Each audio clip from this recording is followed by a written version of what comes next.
to you by Grow Generation. Today's episode of the Cantina is, whether on Dagobah or Tatooine you are, everything you need to grow right where you are, they have. Later in the episode, more on them you will hear. Welcome to a galaxy far, far away. Here at the Cantina podcast, we provide top shelf service, including rumors, leaks, news, and reviews. Come in, order a Loman Ale, and remember, no droids allowed. I'll admit, I'm a YouTube chapters user. I prefer them on content if there's something specific I'm looking for, rather than kind of having to scroll in and look at the pictures and work out where I'm going. Depends on what you're watching. Yeah, some of them make sense, and then some people that are doing something very, very narrative driven, I'm like, yeah, I kind of get why you made chapters, but if someone's skipping around, they're not getting the full video anyway. So we'll see. One thing I do know is that this video is probably already starting, and you've probably heard one of our beloved galaxy far, far away voices talking about our beloved sponsors, Grow Generation, our overlords, our Sith overlords over there. No, I'm joking. They're great guys. Be sure to check them out. Welcome to the Cantina. I am Kyle Malone, joined by the co-pilot of this wreck, Cam Clark. What's up, bud? Hey, how's it going? Doing good. And our trusted navigator / stowaway is here as well. Shocky, how's it going, buddy? Good. How about y'all? Hanging in there, man. Good.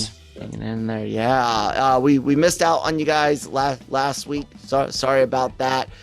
First day of school for my kid went really awkward, and yeah, things happen. But here we are this week, and we have got a lot of great things to talk about in the Star Wars gaming world specifically. But before that, listening into the soundtrack is LRM Online's very own exclusive soundtrack, which currently is playing for the Cantina, but I plan on using them in some other areas. But my day at the races, my good friend Toby Jones and a few other great guys, Jason Hartley and CJ, or not C, was it CJ? Anyways, Toby, I'm going to shout out him and Jason because I remember 100% their names. Great band. I went to high school with Toby for a while, and they allowed us to use their music. So yeah, there's a link to their information below. Check them out. And then guys, big news over the last couple weeks. Everyone's been obsessed about it because it's been rumored and or leaked in various ways. Knights of the Old Republic is coming back. Knights of the Old Republic remake was announced at an event held by PlayStation digitally a couple weeks ago. Guys, this is a big deal, but right out of the gate, it got mired with some controversy. Let's not get onto the controversy yet. Let's talk about Disney not willing to leave money on the table anymore. Shocky, give us some things on KOTOR and what's going on with it. Well, I mean, it's something that I think everyone's kind of been guessing for a while now since, let's see, when the announcement came out that LucasArts Games was brought back, and that EA was not going to have the exclusive rights to Star Wars games anymore. So we had one of our writers, Coots, kind of jump on board right away when that announcement came out and said basically that the KOTOR remake was a must, and it was probably with that announcement of LucasArts Games that is more likely more done than we actually knew about, and he was right. I mean, and plus there had been a couple of kind of nothing rumors kicking about already. Yeah, like they said something might be happening. Yeah, so I mean, just like you said, it's Disney, Lucas, not leaving a penny on the table. I don't know if it's the most popular Star Wars game, but it's definitely up there. Yeah, it probably has Rogue the Squadron's most pretty popular. sort of pop culture around it. Yeah, in terms of the hype and people talking about it, because it was its own story. Rogue Squadron didn't have much. It's of got a that arcade story thing. To it, the Rogue Squadron was more accessible for casuals, while it was KOTOR was diehards. You got to play a lot. cool starships in the house. Rather than having to go to a coin op, which is the only way you could do it before. That was what Rogue Squadron was. But KOTOR was definitely, it was about the story and and that setting of the Old Republic, which had never really been explored before, really kind of caught a lot of people's imagination. Yeah, and it basically launched the PC gaming of Star Wars, because from Knights of the Old Republic, I mean, we've gotten multiple different branches of that game on PC, and the different storylines there. But it holds some of the most iconic characters in Star Wars history, especially with Revan, Jedi Revan, then Darth Revan, and spoiler alert, comes back to Jedi Revan. Darth Malik, I'm trying to think. See, it's funny, I've heard all these names because it is part of the pop culture, but I've never played KOTOR. Yeah. I've never played even, it, I don't know the story. And even being able to expand on other characters through it, and of course its sequel, that play parts leading into the prequel trilogy. Bane is a character that his name is drawn up a lot in the old EU, going back quite a while, and his influence is painted across it, as well as Plagueis by proxy. And because of those two names having their connection, and Bane's connection to both KOTOR, and then like I leading into the prequel shit, you start wondering, is this being brought back for more than just the fact that it's, it was dumb to leave it, hey, screw all the old stuff. I don't know, Cam. What do you think? Are we getting primed for some KOTOR characters to become not? I know some are canon, but we've been saying this for a couple of months now because of what they're doing with the books, the EU books, and specifically why are certain books getting this? We're bringing it back, baby. Yeah, besides the and other ones are not up like to Rogue the obvious to make money. But that's the point. You can see why there's a connection with Rogue Squadron at the moment. So, but what they also seem to be doing is bringing back a lot of the stuff with Thrawn. The Heir to the Empire trilogy, and then there's the new Thrawn books that are partway through and still to get finished.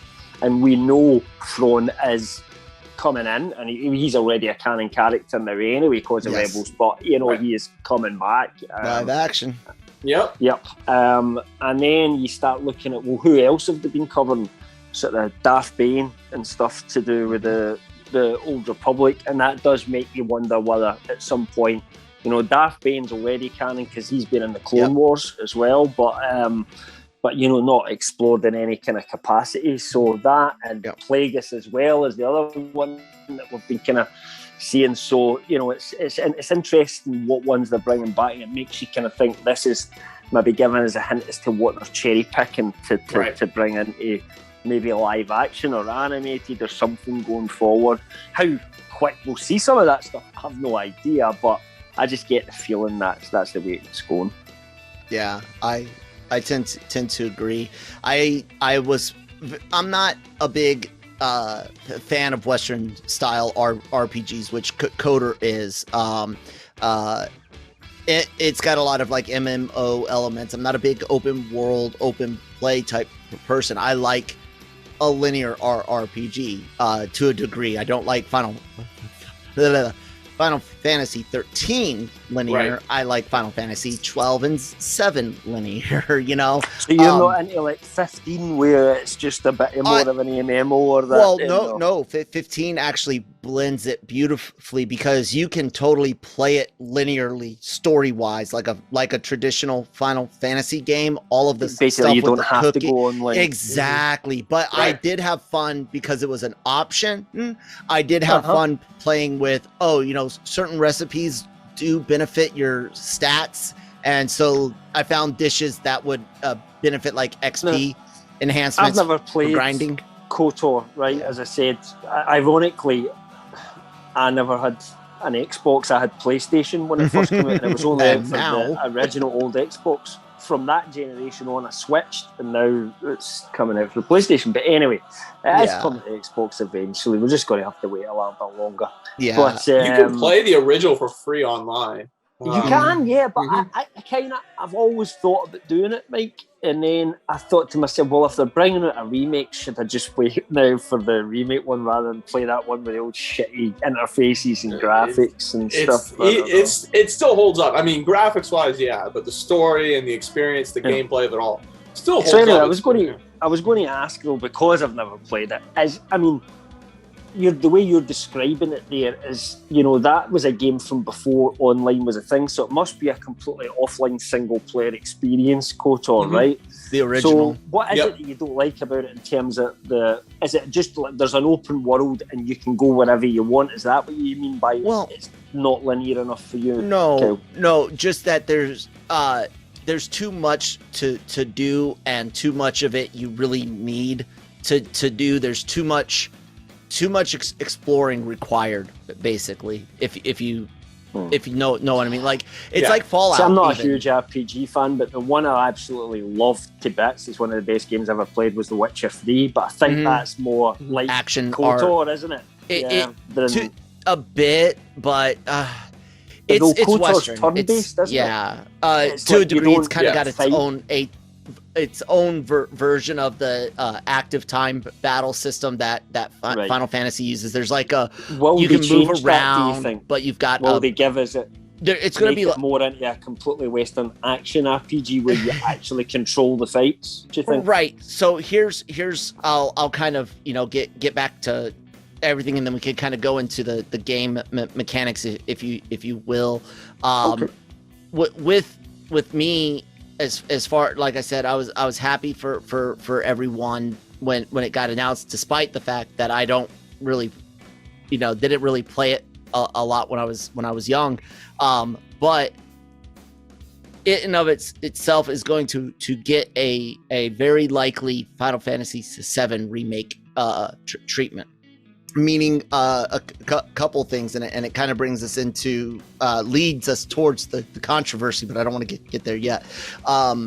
It's being called remake, and that's a big deal versus just a game of the same title, which we've all seen reimaginings and movies, shows, and games with same titles, and then soft sequels.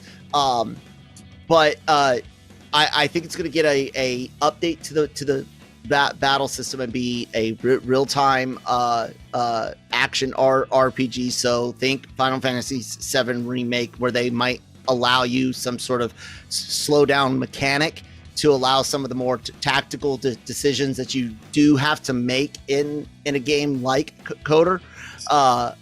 But it's not going to be as fluid as, say, Kingdom Hearts, I don't think, or Legend of Zelda.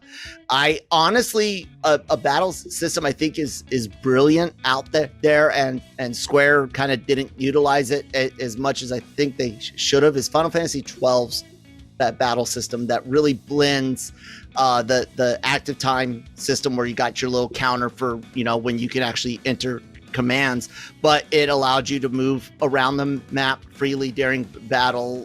You were in certain positions on certain enemies that affected the damage, if you're in front, behind, where it's got armor or whatnot, if there's a height element to it. So there's a lot of really cool things that you can do and maintain a very fluid real-time feel. What would you kind of want, Cam, if you're going to get into this? Would you want something similar to what they had, where you can only enter so many commands? No, or do you want real time? No, I mean, that's not really my thing. I don't really like games like that. That's the truth. So I'd maybe plow through it just for the story or something like that. But really, once I get to a fight, what an RPG I like is where I craft my character's build the way I want. And then I go into fights, and I can plan for those fights based on, the tips and all that sort of stuff. Right. So, like in The Witcher, I would decide what chemical concoctions I was going to make and what I was going to coat in my blade, and, all these little decisions before you go into a decent fight. But you were you could spec yourself. You couldn't spec yourself for everything. You could spec yourself one way or the other. So, for example, I went for an alchemy build.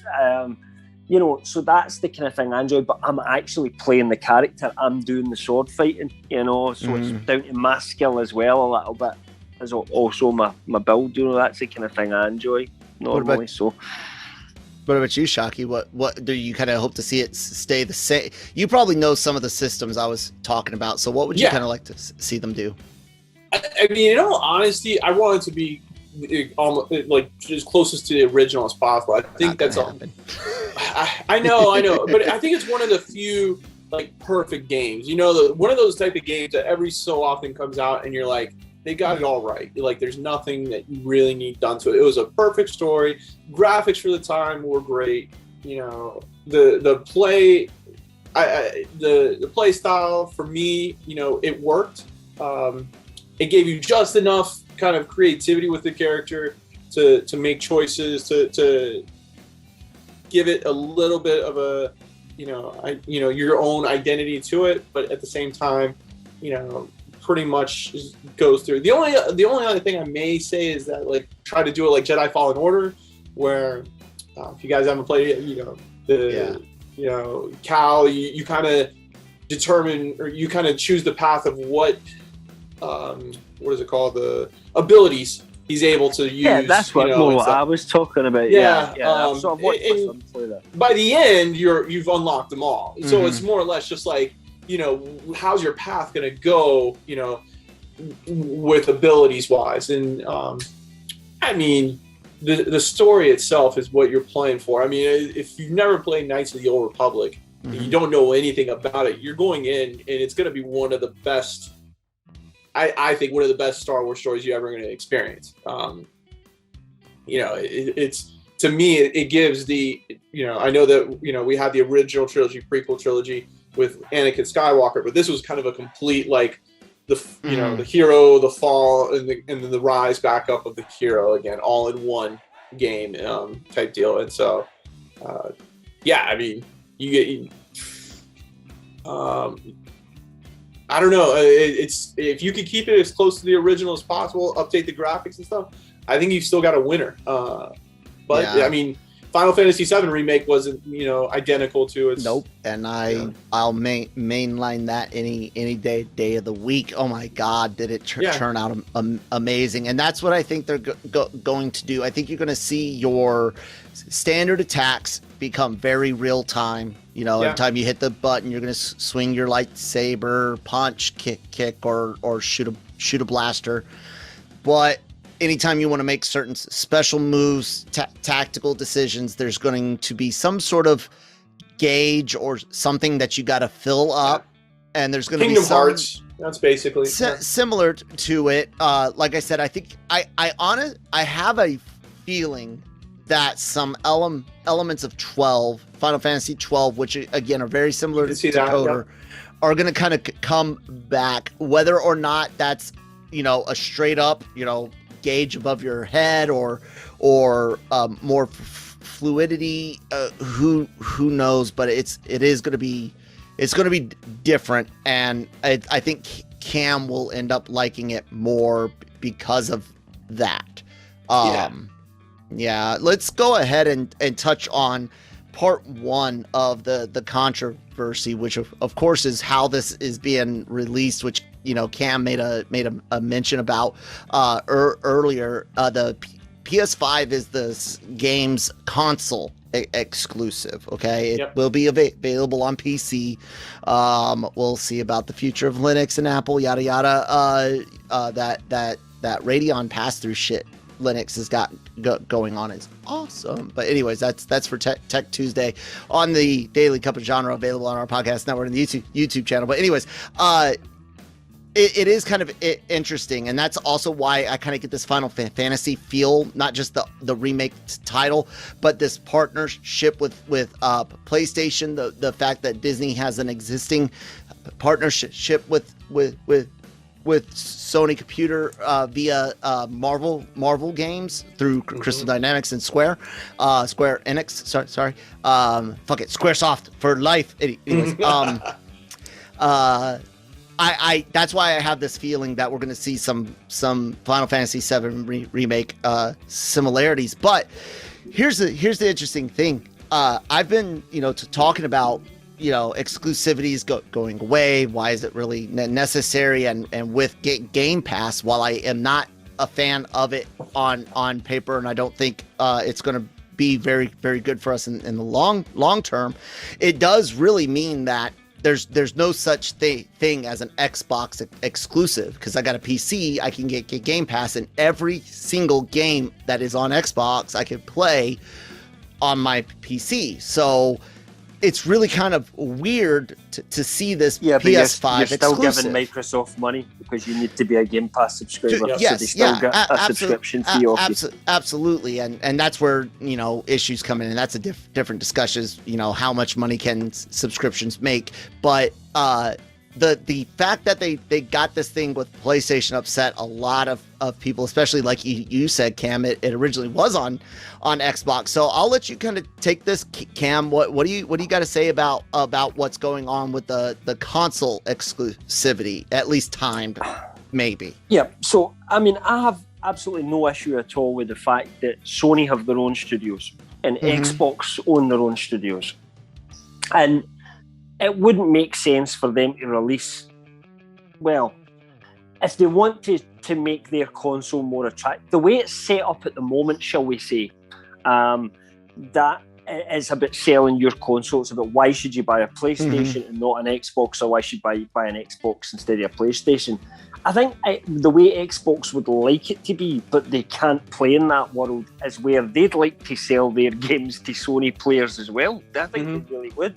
But they have to have some sort of exclusives to make their or else everybody will say, well, I'll just buy a PlayStation because then I get all the PlayStation exclusives and I'll get all the Xbox because they don't do exclusives. So you're kind of forced to play the same game. But with all the cross-play stuff coming in for all the third-party games, like I played Destiny a lot, Destiny 2, and it doesn't matter whether you're on a PC, a PlayStation 5, or an Xbox Series X, you can all play together, talk on mic, everything, and that to me is the kind of future, if you like. Sure. But that's their own console exclusives. What I really hate is this practice of timed exclusives, which usually means that Sony or Xbox, one of the two of them, ponies up some money up front to have the game released on only one of the consoles for a limited amount of time, and then it goes to another one.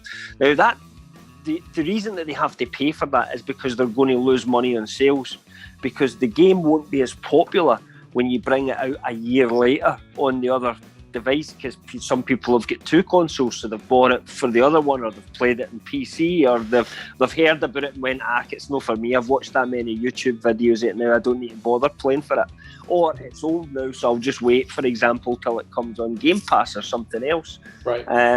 So Sony or Xbox then have to make that up by saying, here's so much money. Now in this instance, Sony gave them a hand during development, apparently, but to me, reading between the lines, that's Sony helped us pay for this a lot, when it was getting developed. They gave us money, basically, and advice, so it became a timed exclusive. I don't like timed exclusives in general, but unfortunately, until one of the businesses stops doing it, it's always going to happen. And you can't really say like Xbox have never done this, because in the 360 generation, Xbox were the ones that actually started it. Yeah. They did it all the time. Get this DLC first on Xbox, and they spent a shit ton of money marketing it. From the Xbox One onwards, they kind of stopped doing that and thought it's a waste of money. But Sony did keep doing it, and it means that for a lot of people, they say, well, if both consoles give the same performance, why not buy a PlayStation? Because I'll get all this stuff first, I'll get the Sony exclusives, and then if I do have a PC or I want to buy a second console just for the Xbox exclusives, I can do that. So at the moment, that's a winning model for Sony, so it is going to force a situation like what we've had with Bethesda, where Xbox buys Bethesda and then all the Sony fans start thinking, shit, what, are we not going to get Bethesda games anymore? Well, probably not, no, because they didn't buy it so that they could put it on PlayStation. But honestly, I think if they all just learned to play with each other and let everybody buy any console they wanted, and get any game, it'd be much better for the consumer. It could. It's but all PC. it's just not going to happen. Yeah, but people don't want it. If people wanted to all buy PCs, consoles would never sell, but they do, because people like consoles better than PCs. It's just as simple as that. Oh, I know. Not only that, it's ease and it's ease. Pick up the controller, push a button, push a button, play. I get it. I'm being facetious, but Mike, I'll let you respond to Cam, counselor. Cam, but go ahead. Yeah, Cam nailed it. It's a marketing ploy. Like, I wouldn't doubt that when KOTOR does come out, that Sony will have those exclusive consoles where it's designed just like they did with Battlefront. When Battlefront came out, they came out with a special edition PlayStation, so you'll get that, and they'll sell more consoles, and there'll be some sort of exclusivity to it even further down, some character or some unlockable thing that you can get. Something still, even once it's just the nature of the beast that we are with competition. It's like the fast food industry. Wendy's creates the spicy chicken sandwich and everyone else tries to follow it. Is it the same exact spicy chicken sandwich? No, it's a little different. Preference and type of deal. Everybody tries to copy the Big Mac or the Quarter Pounder and stuff, and it's gonna be just a little bit different everywhere you go. So I mainly play on Sony. I don't have a PS5 because I can't buy one. It seems like. Are they still hard to get? Because my son wants to save up and get one for these Marvel games that are coming out. So I'm not looking I'm die hard looking, all the time for them. But it wouldn't shock if I came across it, I would get it. Yeah. I mean, if I just happen to go online and it's for sale, then boom, I'll charge my credit card and buy it right then and there. Yeah. But every time I do just happen to check, if I'm sitting on the couch, hey, let me see if there's a PlayStation available now. Yeah. I know there's shortages with microchips, and that's causing a big backlog of PlayStations and even Xboxes being made and stuff. And I know Nintendo's loving this part, about it, but but yeah, I wouldn't be shocked either when the day KOTOR comes out, all of a sudden there's millions of PlayStations available, all of a sudden, and it's kind of like, bam, get them all at the same time. Really, but I'm telling you, maybe. I got one rebuttal for you guys, and I'm not. While I am a huge Sony PlayStation fan, I do ding them whenever they mess up, and everyone knows I have no love for their parent company's movie and television studio. That being said, we all know the House of Mouse is definitely looking for money too, and I honestly think that this is their way of what's the word I'm looking for?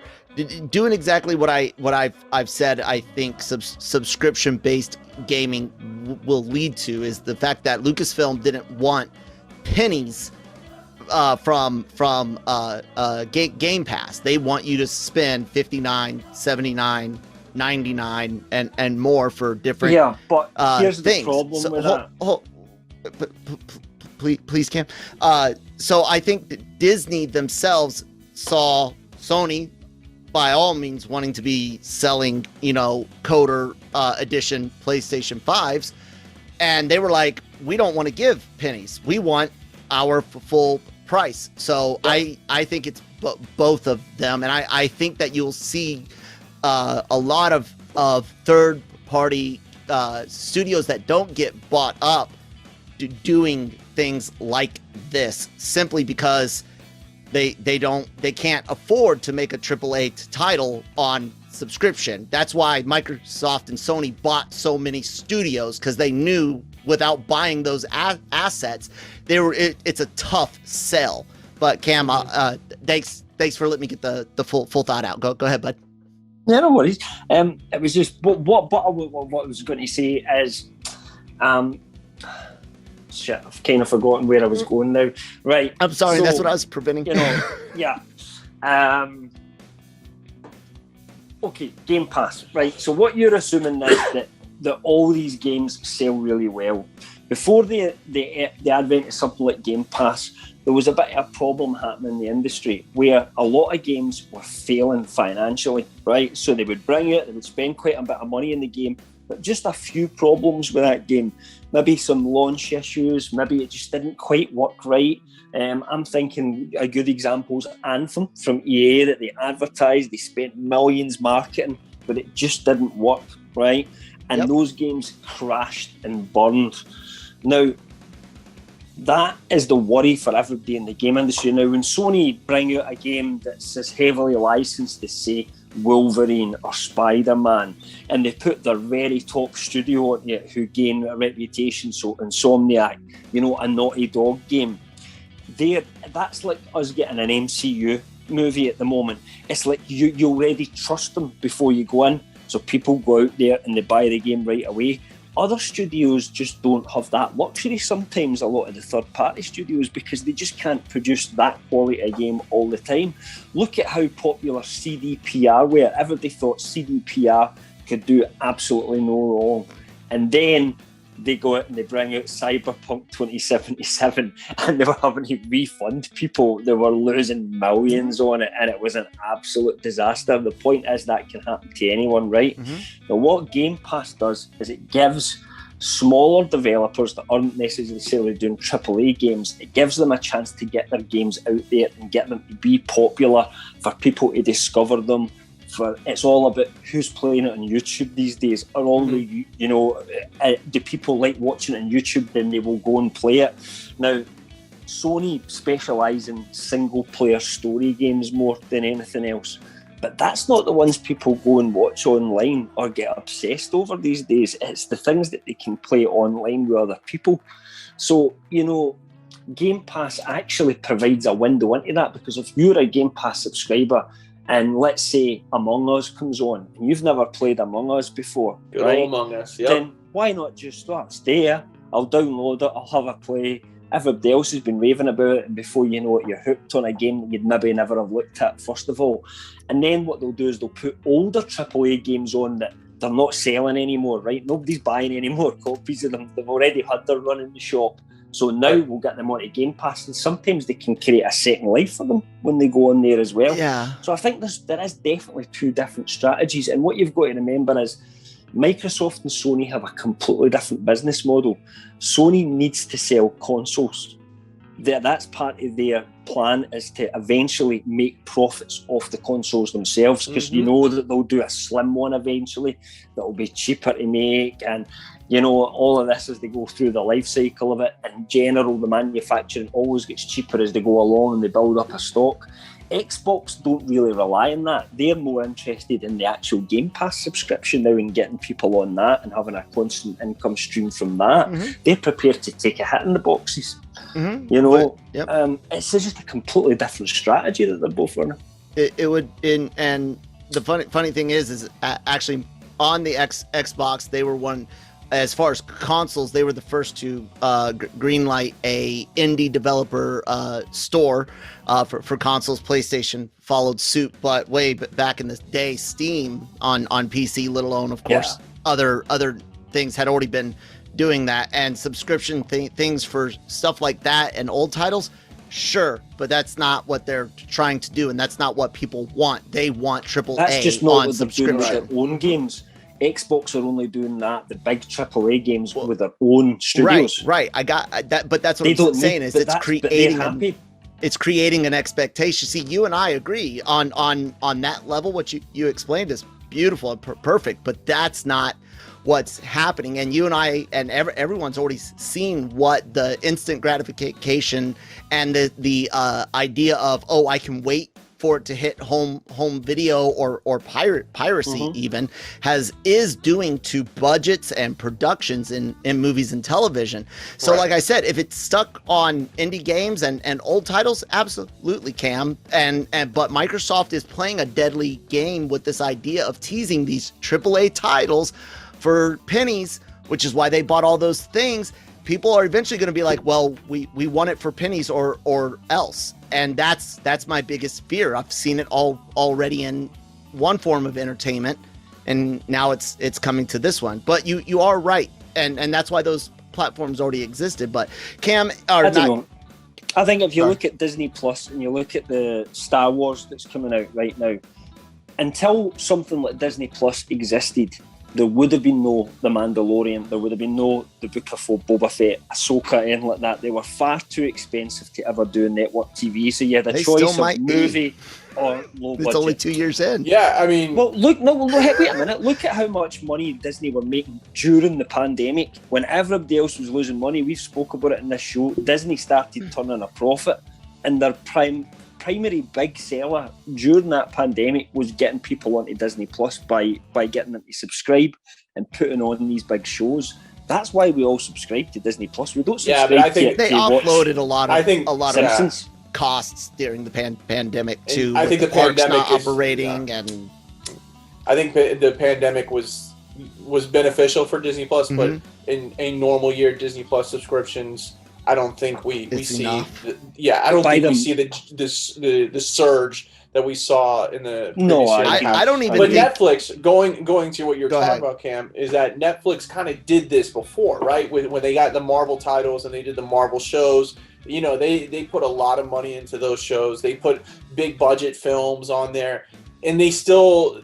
We don't know they don't release the numbers on all this, but what insiders do say is that they still have not turned a profit, but they with the amount of subscribers on there, they used the scattergun approach. They tried to just throw money at everything, and right? The quality exactly wasn't always there.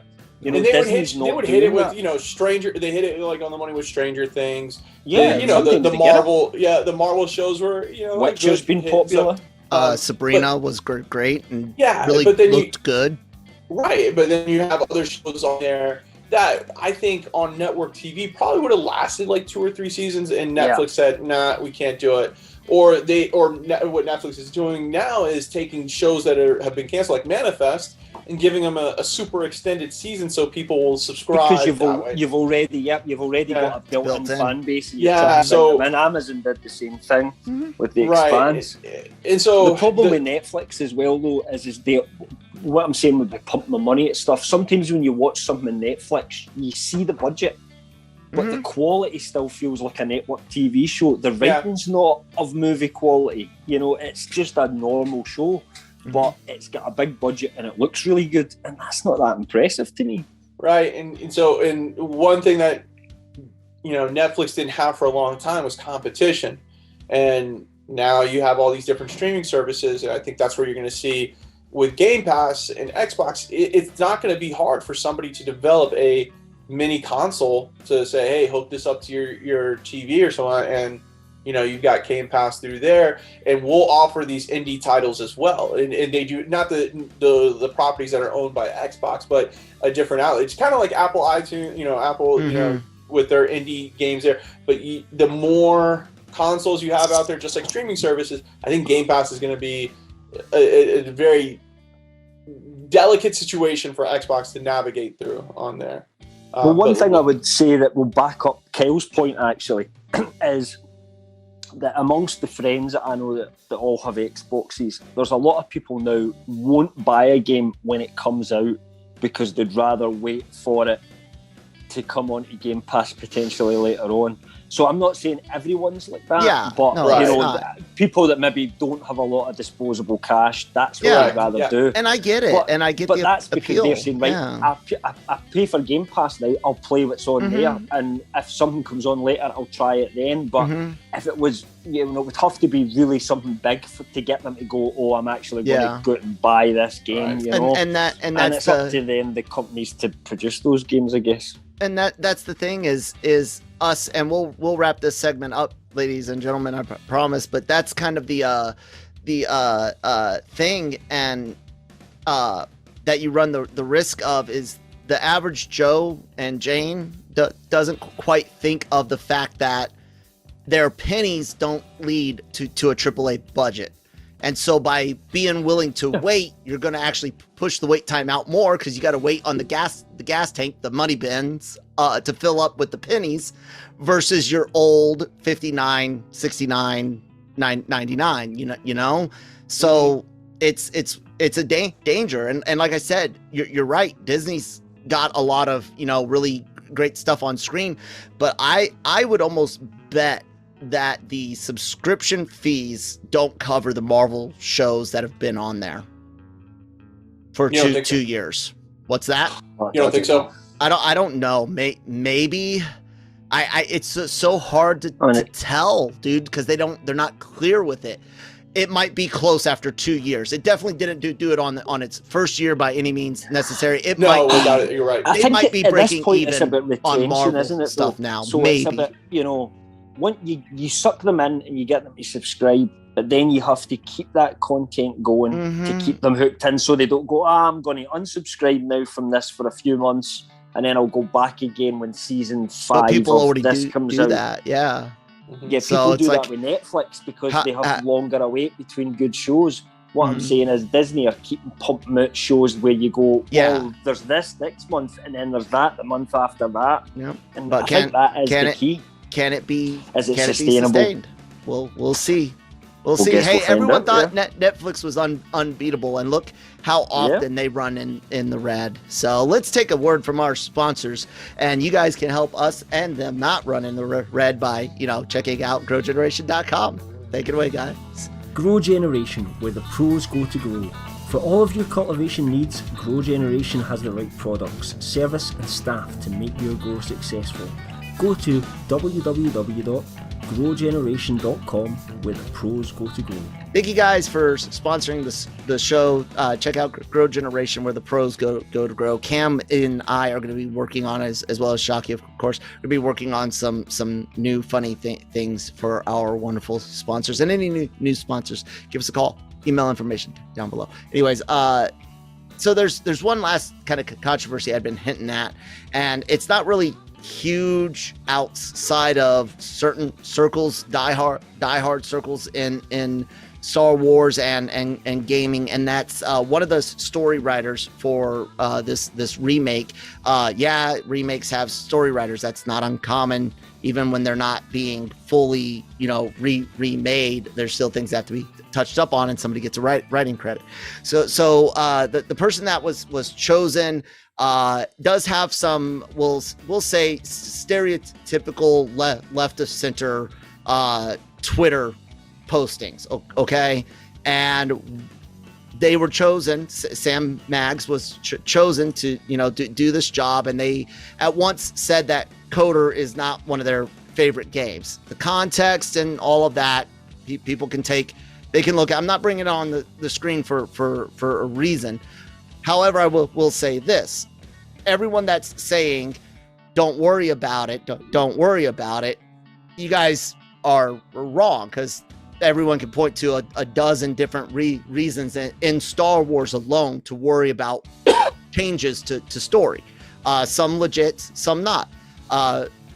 However, on the flip side of that, everyone thinking that having a writer that happens to have a certain point of view automatically means that the product is going to end up being crap. You obviously have not researched a lot of your favorite artists and creators, because I guarantee you the majority of you out there, no matter what side you fall on, disagree with the majority of your favorite artists and creators. I mean, am I wrong, Shockey? I mean, have you heard anything about this in your perusing of the web? I've heard a little bit about it. I haven't really followed it as much as you have.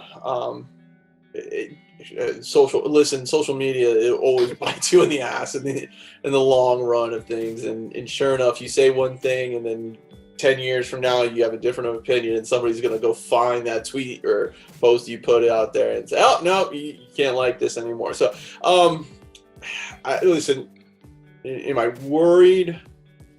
I don't think as much as you are. Do I see concerns? I'm not necessarily worried myself. I was bringing up what's being said in general.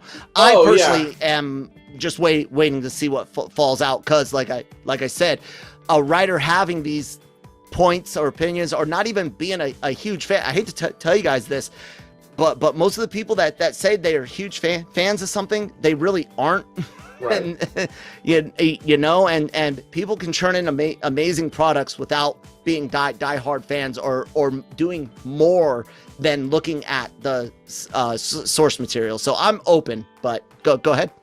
Yeah, I mean, it's just, so let me think of this. Like, I'm not too concerned because it is a remake. I don't think we're diverting from the story, too far. I think maybe add some a little extra here or there. But at the end of the day, what she said, I saw the tweets on there. I'm just glad it wasn't like yesterday she wrote it. Like, yeah, hey, I know, this right? is my It was a thoughts while on ago. KOTOR. Yeah, it's a while ago. Here are my thoughts on KOTOR, and then the next day, hey, I'm also the new writer for KOTOR. Like, then I would be concerned. But no, I think it's something that who knows what she was feeling in that moment or discussing. Yeah, social media is weird. I still don't get it. I don't get why people need to put their every single thought that they have in their brain out there on the internet for it to be there forever. Like 99.9% of the thoughts in my head do not need to be on the internet. no, Period. no, Yeah. yeah. Cam, you seem completely oblivious to this situation, which is a really big point because despite the amount of European specifically, English speaking companies that work over here, work with us and stuff like that. Americans really seem to think that the whole world's idea of social progress is the same as ours, and in a lot of ways it is, but in many ways some people are like, that doesn't go here. We don't give a fuck. Shut up. And Americans seem to have issues accepting that. So Cam, you're kind of oblivious to the situation. Someone that could potentially want to, let's use some spicy words, put some SJW-ness in KOTOR remake. Cam, what do you think? And they might, and it could be trash, but they might not, and it might be great. So. The honest truth is I don't really give a fuck what somebody's political leanings are. I don't think that matters whether somebody's a good writer or not. I mean, sometimes those political ideas, like if I was writing some of the things I think about might come into my work, but of course that's going to happen in some ways, but to think that, I would be worried or dislike a writer because of that. No, I would be looking at what they've done previously. That's what I would look at. So if I find out somebody's, for example, when J.J. Abrams was announced as directing The Force Awakens, I said I was really worried about that right from day one because I was not a fan of any of his work. Previously, I'd watched pretty much everything he had done, and I just wasn't a fan of it. So that's to me, that's a valid argument. You have an opinion because you've watched their work and you don't enjoy their work, but to not care about that, I'm not interested in any of that.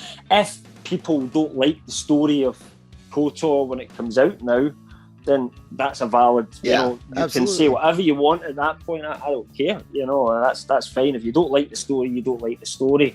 But like Mike said, and I think yourself as well, it does say it's going to be a remake. I mean, I can't imagine them changing the story up a massive amount here, and just completely rejigging the whole thing. Yeah, people point again to Final Fantasy VII Remake where there are some changes, but it sets up more changes for later, not necessarily this game. This is one game. Yeah, there's a sequel, but we'll see. Quick response from you, Cam. Do you think there are changes to be made here to make it canon, possibly? It would make sense to me that if they're going to do this, if they're really, they want to bring it back and they want to do it properly, why not make it canon? Why not make it that this is the story? And then it gives them the opportunity to, what if they want to do more with those characters and explore something in a live action or an animated way, which will really canonize it, because the games don't have to be canon. Star Wars games do not have to be canon. No. It doesn't matter. But sometimes when they want them to be, it indicates that there's then more that they're going to do with that. Like Fallen Order and Battlefront. Yeah. So that's what you're saying, why not? But I'm asking you, do you think they are? Hurry up. 5, 4, no, I'm joking. Do you think they are actually going to change things? I think they'll try. Okay. I think they'll try, yeah. Shocky, you think that's part of the plan? they're going to adjust some of the story or some of it so it fits in. So it at least is loose enough to fit in, right? Mm-hmm. Yeah, that's my feeling. They might not come outright and say yes, it is canon from the get go, but I think if there's a good reception, and because I think we're gonna get some Bane, Plagueis, Raven, whatever, fuck, Revan. Revan. Thank you. I was trying to get that other vowel sound out. Yeah, no worries.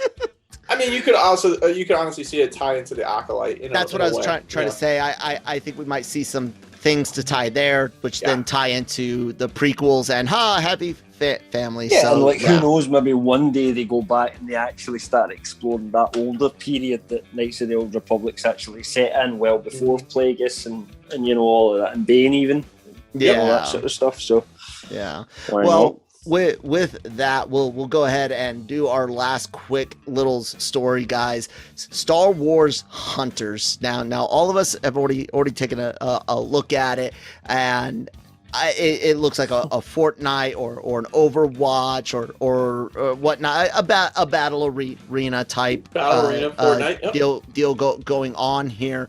Very stylized, very cartoony, and everyone should be able to see it on their screen. I'll put the trailer on there. Me personally, I looked at it. I said it's not for me, and I literally said I hope to God my son and his friends love it. He's 7.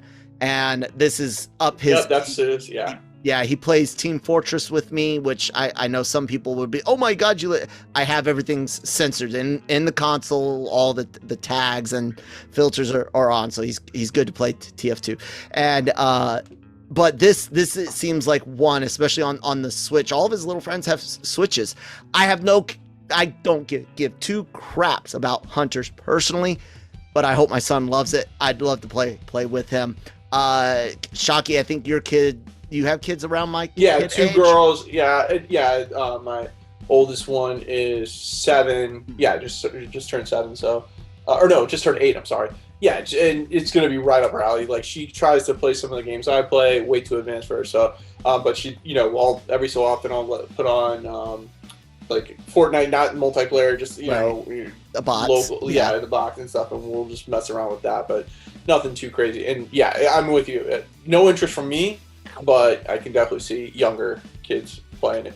Yeah, Cam is our resident gaming snob. He shuns his nose at retro graphics and demands nothing but the top notch. And he's got that wonderful accent to go with it. So Cam, please shit all over this game for us. No, I'm joking. What'd you think? I mean, I think it looks horrible. Thankfully, my son's old enough to realise what a pile of shite this is.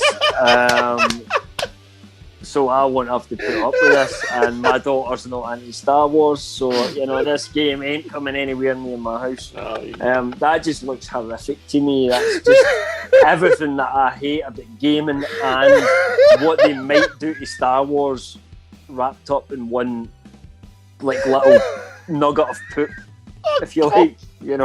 That's yep. That's we can end on that right there. Let's just. There's nothing more that can be said about Star Wars Hunters. Hey, that is golden, guys. I love it. Check out lrmonline.com every day for all of your entertainment news, needs, and opinions. We have a bunch of social media information down below for you guys. Wonderful podcast network, the Genreverse podcast network. Look for some really cool stuff coming to the website for that, specifically branding and all sorts of wonderful stuff. And of course, our YouTube channel, all the podcasts go up on there. There's Marvel and Cobra Kai and the Daily Cog, Breaking Geek, all those great things go on the YouTube channel, along with the amazing interviews from Gig, Nancy, and Manny.